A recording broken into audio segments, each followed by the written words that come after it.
Hello, beautiful people. My name is Kyle. Welcome to my channel. Look how beautiful it is outside today. I have a new skirt on. I love my new skirt. But if this is your first time seeing my face or hearing of my existence, welcome to my channel. I hope that you're able to take something away from my channel, whether it be love, knowledge, insight, or just feeling connected. Whatever it may be, let me know down in the comments. Today, I wanted to talk about connecting with the universe and connecting with your higher self, which is something that I have sought to do for a very long time now, and kind of what it means, how I was able to do it, and why I feel like it's so beneficial to be able to do that. For me, when I was connecting deeper with my higher self or connecting with the universe, it was in a period of time, or it's almost like an old life that I was living. It felt as if before I found my higher self, before I found self love, and before I found connection with nature and the universe, I was living a life that was not very fulfilling to me. I was very sad, anxious, depressed. A lot of emotions were coming and going and kind of ruling my reality. And that's not what we want. I feel like my goal in spirituality is always to become present and stay present throughout all the obstacles of life. So, the first thing in my own journey, I have a few tips that I want to share, but I also want to kind of just talk through it, like just telling you the story of my life, or at least the story of this aspect of my life. Um, so for me, connecting with the universe and connecting with my higher self all started with having a desire. And that desire was happiness. I know it seems like, shouldn't you be desiring more? I think in our society, at least here in the United States, there's like a heavy desire for money, materialism, wealth, fame. But at the time, I was truly just desiring happiness. And I think that that's sometimes hard to admit to ourselves because we're supposed to be happy. We're supposed to already be these things. And when you say that you're desiring these things, it's kind of admitting to yourself that you're not in the place that you want to be. And there's nothing wrong with that. So for me, it started with a desire, and that desire was truly happiness, which turned into healing. I wanted to feel good. I wanted to feel heard and listened to and seen. And that's something throughout my entire childhood up into my late high school years. I mean, honestly, all the way throughout high school, I didn't feel by myself. I didn't feel seen or loved. I didn't feel seen or loved by my friends. I didn't feel seen or loved by the community I was in. It was almost as if, because this is kind of what exactly happened, my own mindset of not seeing, hearing, and loving myself created a world where nobody could see, hear, or love me. And that was very difficult because when you're living in a state of being like that, it's almost like you want to blame the world or you want to blame the people outside of yourself for not doing those things for you. But in reality, it always starts with you. You kind of set the blueprint for how the world is going to see you or is going to treat you.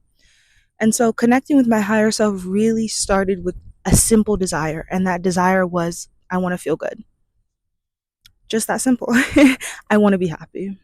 The way that I started to do that was I began to use my body as a compass to what made me feel good and what didn't make me feel good in a very simple way. I think that no matter where you are in your life, whether you're living a life of love or whether you're living a life of maybe limitations, your body's always sending you signs, especially as a feminine, especially with our intuition. Of course, masculine and feminine have intuition, but we feminines are very deeply connected to our intuition and it rules our world in a lot of ways. Um, so my body was always sending me signs about who I should connect with, who I shouldn't connect with, who I should be friends with, who I shouldn't be hanging out with, and the environments that I should and shouldn't be in. If you begin to really pay attention to the people around you and pay attention to the environments that you visit regularly, start to notice if those environments make you feel good. Start to notice if those environments leave you feeling drained or makes you feel anything other than a state of peace, because that is an indication that maybe those people or that environment is not meant for you and you shouldn't be there. So I started to use my body as a compass to guide me to the places and people that I should and shouldn't be around. And for a long time, I think when I was living in a state of limitations, I was ignoring my body, and my body was sending strong signs, like very strong. I would be around certain people and I wouldn't feel like myself. I would feel drained. It would be so severe for me because I was around so many energy vampires is that I would start to get extremely nauseous. That is a heavy sign for when you are spending time, or say you're fine and then you go around a certain person or you go to a certain place and you feel nauseous and you start to feel sick. That place is draining your energy. That place is a siphon for your energy, and that's not good, obviously. And so For a long time, I would get very nauseous, so much so to sometimes I would get sick being around certain people. And I started to realize that it wasn't me. It wasn't like, oh, I need to just go get some medicine. Something's wrong. It's like, no, you're not supposed to be here. So the universe for me was sending very strong signs because I was around some very dark people at the time because I didn't know I deserved better. So essentially, pay attention to your body as kind of a second step to having that desire. Figure out what it is that you're wanting because remember that you can have anything that you want people, places, energy, feelings. You can have whatever it is you desire. You have to understand that. Then, with that being said, knowing what it is that you desire in the places that you currently are and in the relationships that you're currently in, are those people making you feel good? Do those people make you feel like the environment that you desire? Do those people feel like the connections you desire? Do those places feel like the energy that you're desiring? If the answer is no, then it's time to start making some plans. It's time to start moving some things around. So, with that being said, moving things around and making plans towards being in the environment and in the energy that you want. And this doesn't have to mean grand plans where you just move across the country because you don't want to be around your family anymore. It can start very, very small and build up to bigger changes. It could be as little as not spending as much time around said person that makes you feel drained, somehow limiting the time that you're in an environment that doesn't make you feel good and also makes you feel drained. It can be very small actions to leading to these bigger energy shifts. But with that being said, it's important to understand that the actions that you take to move towards these energies that you desire or whatever it is that you're desiring of, those actions are going to feel uncomfortable. I think that not for me because it always when you're walking through this path and when you're leaving a place of low vibration and you're trying to find yourself, everything is new. You know, nothing is familiar. So now as I'm moving from places or people as I leave people behind that maybe aren't beneficial to me or as I move to environments that are more healthy for me, it's easy and I remember to myself, yeah, this is uncomfortable initially. But it's hard to know that in the beginning. You don't know the difference between real comfort and a false perception. It's going to be uncomfortable. It's going to be scary. It's going to be anxiety inducing. It's going to be anxiety inducing right as I said that a bug flew by. It might make you sad. It might make you feel empty. And empty not because you're losing a part of yourself, empty because you're losing something that you've been holding on to for too long, something that was never yours to have in the beginning. The comfort comes a little bit later down the path once you realize that you can actually fulfill the hole that the thing left with love. So keep that in mind as you're walking away from people or you're starting to make decisions. They're going to be hard. They're going to be difficult, but that's okay because a difficult decision is going to lead you to a life of love or it's going to lead you to a life of peace. The only reason it's difficult is because you haven't been living a life of peace or you haven't been living a life that's rooted in love, you know? So the third thing that I like to talk about, I kind of wrote bullet points, but also again, just kind of just how it went for me. It's important to remember as you're making these uncomfortable decisions to comfort yourself and love yourself along the way. For me, when I started to take these actions away from the environments that I was so familiar with, comforting myself was new. It was something that I hadn't been doing in the past because I was doing quite literally the opposite. Instead of comforting and loving myself, I was putting myself with people and places that weren't good for me. And so doing the flip, doing the opposite of that, it's important to take this time while you're taking action to move forward and move away from these things to learn how to comfort yourself. What actually makes you feel good? What actually makes you feel at peace? What do you think love looks like for you? That's what this time is, and that's what overall taking these actions is, and that is how you come home to yourself. That is how you discover who you really are, is by taking the time to learn how to love yourself. And through that, you kind of realize all these beautiful things about yourself, and you're like, wait, hold on. Obviously, nothing is perfect, and evolution in terms of self love and self healing is always happening throughout life. There will always be things that need to be worked on, but you start to realize you're like, wait, I am deserving of this. Wait, I can have happiness. I can have peace. And it's a beautiful thing. So, really take the time to comfort yourself. And if you don't know how to comfort yourself, think about in terms of if you had a partner, if you were in a relationship, or if you had your desired partner, your dream partner, how would you want them to comfort you? How would you want someone else to love you? What would be the best way for you to receive love from somebody and use that as a guide. Say you don't really know how to love yourself, but you dream of having this a dream partner. Well, how would this dream partner love you? How would you want them to comfort you? That is the way that you can kind of start to move in that direction when you've had very little self love your entire life. If you would want your partner to hold you while you're crying, hold yourself while you're crying.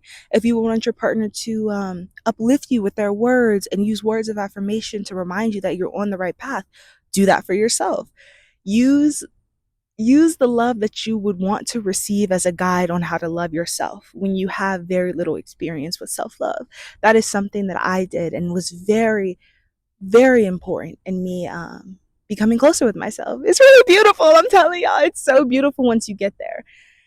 So the next thing that I had to realize when it came to this healing path and releasing the things that no longer served me was understanding the traits and qualities within myself that kept me from whatever it was that I wanted, that kept me from the dream place, the dream partner, whatever it was.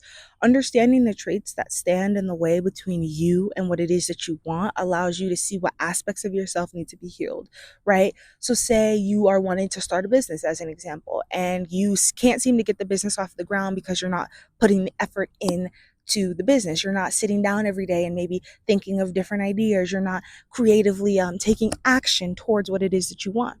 Well, then you can use that situation. You're like, okay, well, I want to start this thing. I can't seem to do it because, then use that because as a thing, as the thing that you want to remove. So in that scenario, it would be discipline. Well, I need to work on my discipline because I can't seem to sit down and actually take the actions to do this thing, if that makes sense. Understanding the things that stand between you and the thing that you want is understanding the limitations and false beliefs that you have, because nothing stands in between what we desire. You can have it all. Again, if it hasn't been said already, I'm going to say it again. You can have whatever you want in this life. Understanding what stands in between you and what you want is understanding the limitations and the illusions that exist within your mind. And those are the places to go and do some healing, do some self love, do some work. Taking rest when you need to take rest, working when you need to work, listening to your body. And if you feel redirected, go in the direction that you are feeling called to, using our intuition, aka using our feminine energy, balanced with our action, aka our masculine energy, is what is going to create the lives that we want. Okay. I get really excited talking about this stuff because it was really fun for me to be on. Well, we'll say fun. It was fun once I got here. The beginning of the journey was quite difficult, but getting there is very beautiful. And the unraveling of your soul and removing the layers that have stood in the way of you seeing yourself clearly is the most beautiful and rewarding thing that I've ever done in my life. And I still have a long ways to go, but it doesn't mean that I haven't already gone a long ways. So I get really excited talking about this kind of stuff.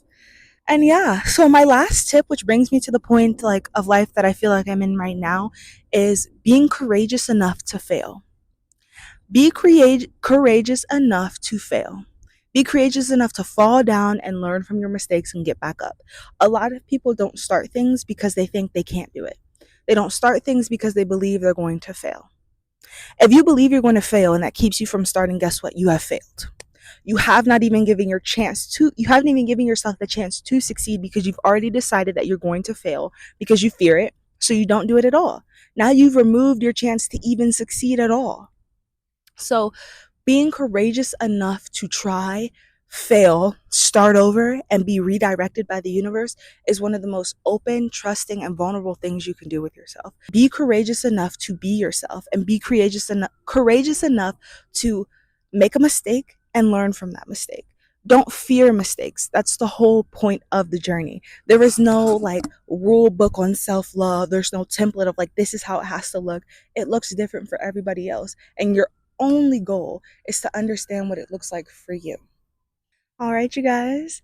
So I hope that these tips and tricks kind of like helped you. I hope me sharing my own experience with connecting deeper with the universe, connecting with the universe at all, and really connecting with my highest and higher selves helped anybody out there. I think that these tips in my own life have helped me grow a lot closer to love, have helped me appreciate myself and see myself for who I actually am and truly love what I see. It has helped me to manifest what it is that I truly desire and believe in myself to keep creating and to do things like I'm doing right here and right now.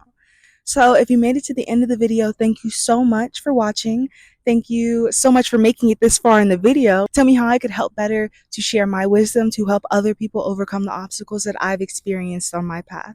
So thank you so much for watching. Don't forget to like, comment, and subscribe, and check out my other social medias. They'll be linked down in the description. I'll see you guys in the next video.